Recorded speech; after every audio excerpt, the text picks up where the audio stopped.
नमस्कार विद्यार्थी मित्रांनो, इग्नाइट अकॅडमीच्या युट्यूब चॅनलवर मी परशुराम शिंदे आपल्या सर्वांचं पुन्हा एकदा सहर्ष स्वागत करतो. संपूर्ण सोशल मीडियामध्ये, संपूर्ण भारतामध्ये आणि जे विद्यार्थी स्पर्धा परीक्षांची तयारी करतात त्या सगळ्या असणाऱ्या मुलांमध्ये सध्या एक खूप मोठी असणारी चर्चा सुरू आहे आणि एक संभ्रम अवस्था या ठिकाणी येते, ते म्हणजे रिझर्वेशनशी संबंधित असणाऱ्या सुप्रीम कोर्टाच्या 2 निकालाबद्दल. आता हे 2 निकाल का महत्वाचे आहेत, तर त्यातला एक खटला आहे राजस्थानच्या संबंधातील असणाऱ्या कोर्टातील ज्युडिशरीच्या अनुषंगाने असणारे जे तिथल्या असणाऱ्या नियुक्त्या होत्या त्या अंतर्गत जी एक्झाम झाली 2023च्या अनुषंगाने त्या असणाऱ्या एक्झाम बद्दलचे असणारे जे मुद्दे आहेत का त्यातल्या असणाऱ्या वादाचा संदर्भ त्याच्यामध्ये येतोय, तो पहिला मुद्दा.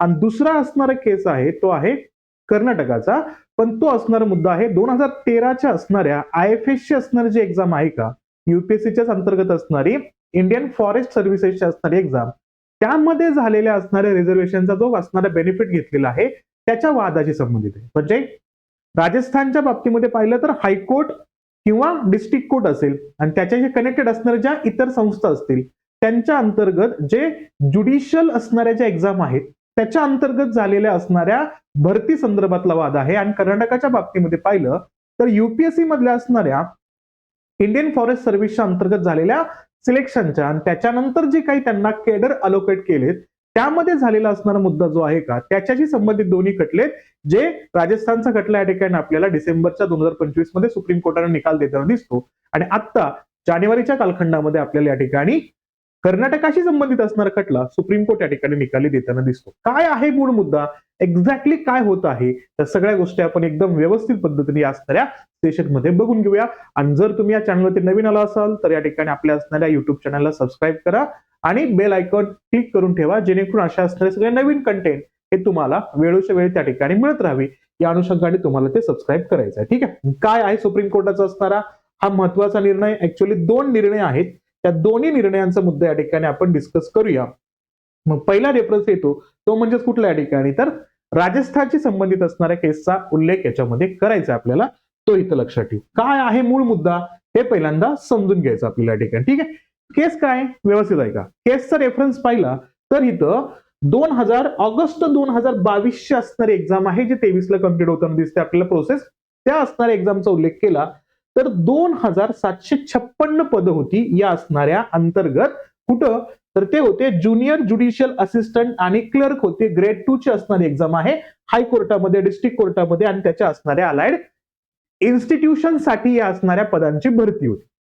आणि त्या पदांच्या भरतीसाठी परीक्षेचे होते 2 लेअर, म्हणजे 2 परीक्षा, म्हणजे प्री आणि मेन सारखी असणारी परीक्षा. याच्यामध्ये तुम्हाला काय असेल, 2 पेपर कसे असतील या असणाऱ्या राजस्थानच्या या ज्युडिशियल असणाऱ्या एक्झामिनेशन्स मध्ये, तर तुम्हाला रिटर्न एक्झामिनेशन द्यायची होती 300 मार्कांच्या. ते क्वालिफाय केल्यानंतर तुम्हाला टाईप रायटिंगच्या अनुषंगाने टेस्ट होती, टायपिंगची टेस्ट होती 100 मार्कांसाठी. मग 100 मार्कांच्या टेस्टसाठी तुम्हाला 300 मार्कांची टेस्ट क्वालिफाय होणं आवश्यक असणार आहे. या अनुषंगाने रिझल्ट लागला. आणि काय रिझल्ट लागला इथं बघितलं तर रिझल्ट लागला इथं कुठं, राजस्थानच्या असणाऱ्या या हायकोर्ट, डिस्ट्रिक्ट कोर्ट आणि त्याच्याशी कनेक्टेड असणाऱ्या इन्स्टिट्यूशन साठीच्या असणाऱ्या ज्या पोस्ट होत्या त्या पोस्टसाठी कट ऑफ लागला. तो कट ऑफ किती लागला, कट ऑफ लागला ओपन कॅटेगरी किंवा आपण ज्याला जनरल कॅटेगरी किंवा त्याला आपण म्हणतो अनरिझर्व कॅटेगरी.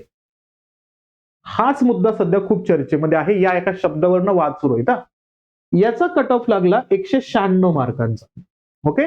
आणि शेड्युल्ड कास्ट SC कॅटेगरीचा कट ऑफ लागला 202 मार्कांचा. कट ऑफ क्लिअर झाला. आता इथं झालं कसं या ठिकाणी की SC कॅटेगरीचा असणारा मेरिट ओपनच्या असणाऱ्या मेरिट पेक्षा हाय गेलेला आहे. मग समजा एखादा असणारा मुलगा किंवा मुलगी ही SC कॅटेगरीची आहे आणि त्या मुलीला किंवा मुलाला 198 मार्क आहेत, तर तो असणारा मुलगा क्वालिफाय करू शकला नाहीये. कुठं, टायपिंगच्या असणाऱ्या जे सेकंड टाईपची असणारी जी काही एक्झाम होती त्यासाठी. कारण पहिल्यांदा उल्लेख केला तर रिटर्न एक्झाम आहे 300 मार्कांची आणि टायपिंग टेस्ट आहे 100 मार्कांची. तर 100 मार्कांच्या टेस्टला क्वालिफाय करू शकला नाही, कारण फॉर्म भरताना त्यानं कोणत्या कॅटेगरीशी संबंधित असताना फॉर्म भरला होता, SC कॅटेगरीशी संबंधित फॉर्म भरला होता. या अनुषंगाने हा असणारा खटला गेला सुप्रीम कोर्टामध्ये. आणि सुप्रीम कोर्टानं काय सांगितलं, सुप्रीम कोर्ट निकाल काय देतो व्यवस्थित समजून घ्या. सुप्रीम कोर्ट निकाल देतोय ओपन कॅटेगरी किंवा अनरिझर्व्ड कॅटेगरी म्हणजे हिथं रिझर्वेशन नाहीये. जनरल कॅटेगरीचा उल्लेख केला तर या ठिकाणी सगळ्यांना त्यांच्या असणाऱ्या मेरिटनुसार क्वालिफाय होता येणार आहे. म्हणजे या ठिकाणी रिझर्वेशनचा असणारा बेनिफिट घेतला असेल एससीच्या अंतर्गत, तर एससीच्या असणाऱ्या कॅन्डिडेटनं जर ओपन कॅटेगरी किंवा अनरिझर्व्ड कॅटेगरीचं असणारं मेरिट जर क्रॉस केलं असेल तर त्या असणाऱ्या कॅन्डिडेटला याच्या अंतर्गत क्वालिफाय म्हटलं जाईल. कळतंय? म्हणजे भले त्यानं फॉर्म भरताना एससी कॅटेगरी एसटी कॅटेगरीच्या अनुषंगाने जरी फॉर्म भरला असला तरी त्यांचं मेरिट जरी सेपरेट लागलेलं असलं तरी सुद्धा त्यांना जनरल कॅटेगरी मधनं त्यांना अलाउड केलं जाणार आहे, कारण तो अनरिझर्व्ड असणारा पार्ट असणार आहे. त्यामुळं सुप्रीम कोर्टाचा असणारा हा डिसिजन खूप महत्वाचा आहे. सुप्रीम कोर्ट हा डिसिजन देताना काय म्हणतो, जर असं केलं नाही तर घटनेतलं असणारा कलम 14 आणि कलम 16 याचा भंग होतोय. कारण कलम 14 मध्ये काय, कायद्यासमोर सर्व व्यक्ती समान आहेत आणि कायद्याचं समान संरक्षण पण दिलं पाहिजे. मग सर्व व्यक्ती समान आहेत, मग ती व्यक्ती जिथं अनरिझर्व्ड कॅटेगरी आहे, ओपन कॅटेगरी आहे, तिथं कोणालाही अलाउड केलं जाणार आहे. कारण ते फक्त कशाच्या बेसवरती असणार आहे, ते फक्त मेरिटच्या बेसवर असणार आहे. त्यामुळं तिथं सगळ्यांना अलाउड केलं पाहिजे.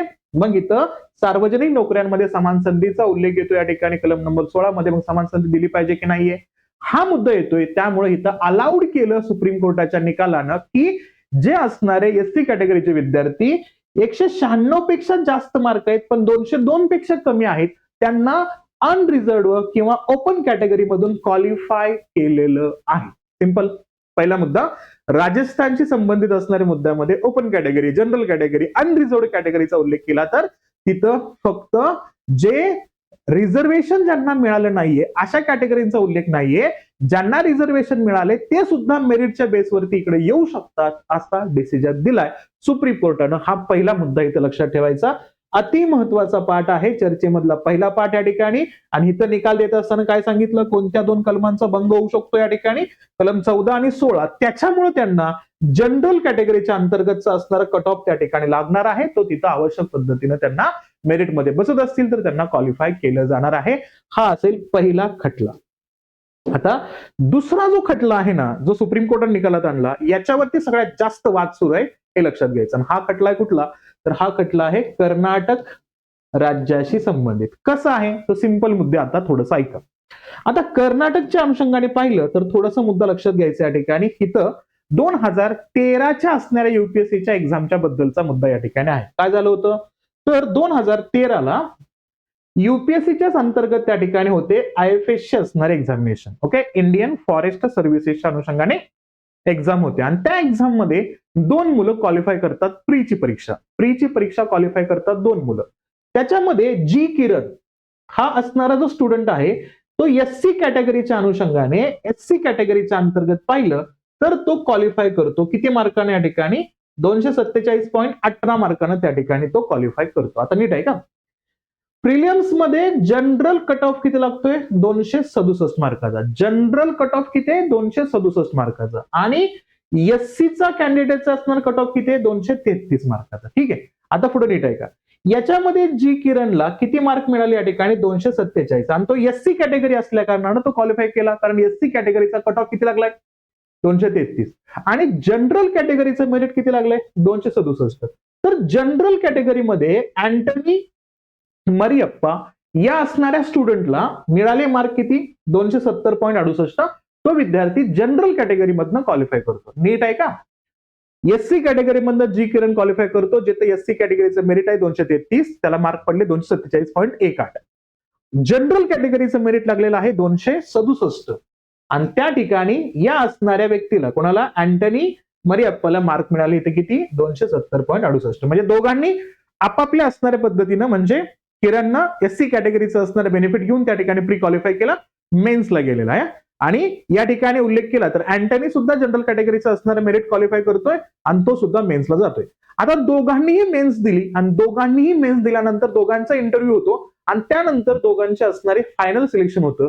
आणि त्या सिलेक्शन मध्ये बघितलं तर किरणची रँक येते 19 नंबरवरती आणि अँटनीची रँक येते 37 रँकवरती. म्हणजे काय, मेन्सला आणि इंटरव्ह्यूला चांगला स्कोर कोणाचा आलाय, किरणचा. जो किरण कोणत्या कॅटेगरीशी संबंधित आहे? एससी कॅटेगरीशी. बघा, किरणची असणारी रँक किती येते? 19. आणि या ठिकाणी बघितलं तर अँटनीची असणारी मेरिट किती येते? अँटनीची मेरिट येते या ठिकाणी 37. आता बघा, तर त्या बेसवरती मेरिटचा रेफरन्स घेतला तर केडर अलाउड होत असताना, केडर अलोकेट होत असताना मेरिट विचारात घेतलं पाहिजे का कॅटेगरी वाईज मुद्दा विचारात घेतला पाहिजे? हा सगळ्यात मोठा गोळ आहे. आता नीट आहे. कर्नाटकामध्ये या IFSच्या पोस्टसाठी एकच जागा होती आणि ती जागा होती जनरल कॅटेगरीला. कोणाला? कर्नाटकामध्ये IFS साठी एकच पोस्ट ती होती जनरल कॅटेगरीला. म्हणून कर्नाटकानं काय केलं? कर्नाटकानं ती असणारी एक जागा देऊन टाकली कोणाला? अँटनीला. अँटनीला दिली या ठिकाणी. अँटनी किती मार्क रँक होता? 37. आणि या असणाऱ्या किरणला केडर मिळतो कोणतं? तमिळनाडूचं. किरणला कोणतं असणारं केडर अलोकेट होतं? तमिळनाडूचं. आणि मग किरण या मुद्द्यावरती जातो कुठं? जातो तो ट्रायब्युनल मध्ये, म्हणजे कॅट मध्ये, ज्याला म्हणतो आपण सेंट्रल ऍडमिनिस्ट्रेटिव्ह ट्रायब्युनल, कॅट मध्ये जातो आणि कर्नाटकाच्या हायकोर्टात पण जातो. ठीक आहे, नीट आहे का? आणि या दोन्ही असणाऱ्या कॅटनं आणि कर्नाटक हायकोर्टानं काय केलं? या ठिकाणी जनरल कॅटेगरीचा उल्लेख केला तर तिथं अदर कॅटेगरी जर मेरिटमध्ये असतील तर त्यांना क्वालिफाय करावं लागेल आणि त्यांच्यानुसार त्यांना पहिल्यांदा अलाउड करावं लागेल. म्हणून त्यांनी काय केलं? अँटनीचं असणारं हे जे केडर अलोकेशन आहे का कर्नाटकाचं ते कॅन्सल केलं आणि कोणाच्या बाजूने निकाल दिला? किरणच्या बाजूने निकाल दिला. किरण एससी कॅटेगरीचा असणारं बेनिफिट घेऊन प्री क्वालिफाय केला होता. रँक चांगली आली होती, पण जनरल कॅटेगरीचा उल्लेख त्या ठिकाणी येतो आणि त्या जनरल कॅटेगरीच्या अनुषंगाने एकच जागा होती कर्नाटकामध्ये आणि ती जागा मिळाली कोणाला? अँटनीला. पण रँक वाईज बघितलं तर किरणची रँक चांगली आहे. किरणची रँक किती या ठिकाणी? 19 आहे. अँटनीला जागा मिळते कारण तो अँटनी जनरल कॅटेगरी संबंधित आहे. पण कॅट आणि कर्नाटक हायकोर्ट हे दोन्ही काय म्हणतात या ठिकाणी? ही असणारी जागा कोणाला मिळाली पाहिजे? ही मिळाली पाहिजे अँटनी ऐवजी किरणला. ठीक आहे, आता अँटनी जातो कुठं? सुप्रीम कोर्टामध्ये. ठीक आहे, आता सुप्रीम कोर्टामध्ये काय होतं? नीट ऐका.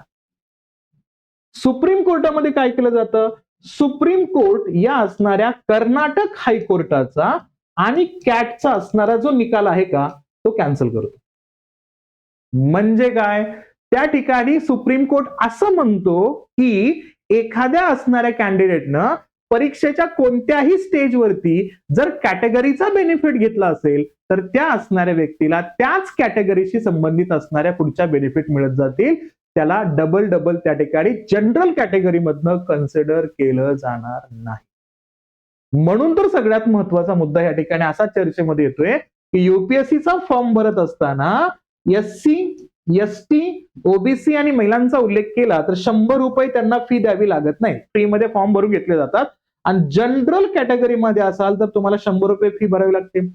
जर तुम्ही मेन्शन केलं सुरुवातीला फॉर्म भरत असताना एससी एसटीच्या अंतर्गत, ओबीसीच्या अंतर्गत, महिलांच्या अनुषंगाने, तर तुम्हाला 100 रुपये फॉर्म भरावा लागत नाही. पण तुमचं असणारं बेनिफिट तुम्ही सुरुवातीला घेतलाय फ्रीमध्ये तर तुम्हाला फायनल असणाऱ्या केडरमध्ये, कारण केडर अलोकेट करताना तुम्हाला परत त्या एससी कॅटेगरीचा बेनिफिट घेता येणार नाही असं सांगितलंय. यामध्ये जनरल कॅटेगरीच्याच असणाऱ्या मुलांना क्लिअरली बेनिफिट मिळाला असा त्याच्यामधला असणारा निर्णय या ठिकाणी सुप्रीम कोर्टाच्या माध्यमातून येताना दिसतोय. इथं दोन पद्धतीचे असणारे निकाल या ठिकाणी आपल्या समोर आलेले आहेत. कोणते? राजस्थान मधल्या असणाऱ्या ज्युडिशरीच्या अपॉइंटमेंटच्या अंतर्गत या ठिकाणी सुप्रीम कोर्ट काय म्हणतोय?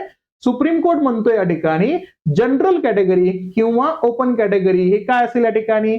हे मेरिट बेसवरती असणारे सगळ्यांना अलाउड केलं जाणार आहे याच्यामध्ये. पण तिथंच जेव्हा कर्नाटकाचा असणारा IFSचा केस येतो त्या IFSच्या केसमध्ये म्हणतो जर तुम्ही एखाद्या लेअरमध्ये, एखाद्या स्टेजमध्ये जर कॅटेगरीचा बेनिफिट घेतला असेल तर तुम्हाला प्रत्येक बाकीच्या ठिकाणी बेनिफिट घेता येणार नाही. मग तिथं तुम्हाला कन्सिडर केलं जाईल कॅटेगरीच्याच अंतर्गत.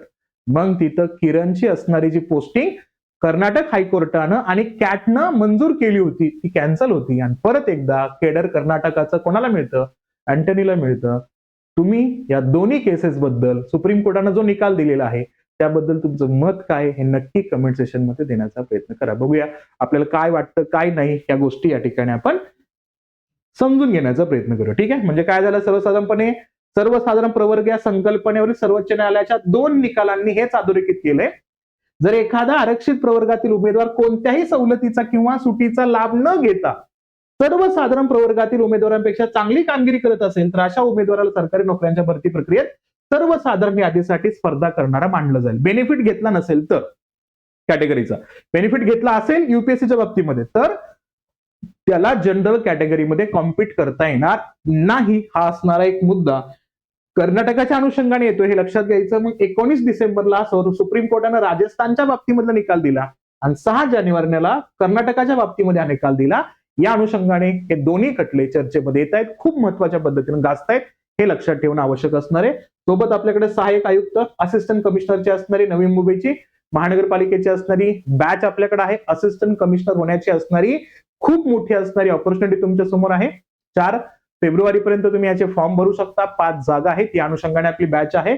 लाईव्ह प्लस रेकॉर्डेड बॅच आहे. त्यासाठी इग्नाइट अकॅडमीचं ऍप्लिकेशन डाउनलोड करा, तुम्हाला ही बॅच मिळून जाईल. संपूर्ण बॅच मधले असणारे सगळे जे कायदे आहेत का, त्या कायद्यांचा आढावा या ठिकाणी कम्प्लीट केला जाणार आहे. सोबतच तुम्हाला प्रजासत्ताक दिनाच्या निमित्तानं खूप खूप शुभेच्छा. त्या निमित्तानंच 25% एक्स्ट्रा डिस्काउंट तुम्हाला याच्यामध्ये मिळतोय. त्यासाठी तुम्हाला कुपन कोड युज करायचे इंडिया 26. 26 जानेवारीपर्यंत तुम्हाला ह्याचा असणारा फायदा या ठिकाणी घेता येणार. ठीक आहे, सेशन आवडलं असेल तर लाईक करा, जास्तीत जास्त विद्यार्थ्यांपर्यंत शेअर करा. चॅनलवरती नवीन असाल तर सबस्क्राईब करा. भेटूया आपण अशाच पुढच्या सेशनमध्ये. तोपर्यंत काळजी घ्या आणि अभ्यास करत राहा. थँक्यू.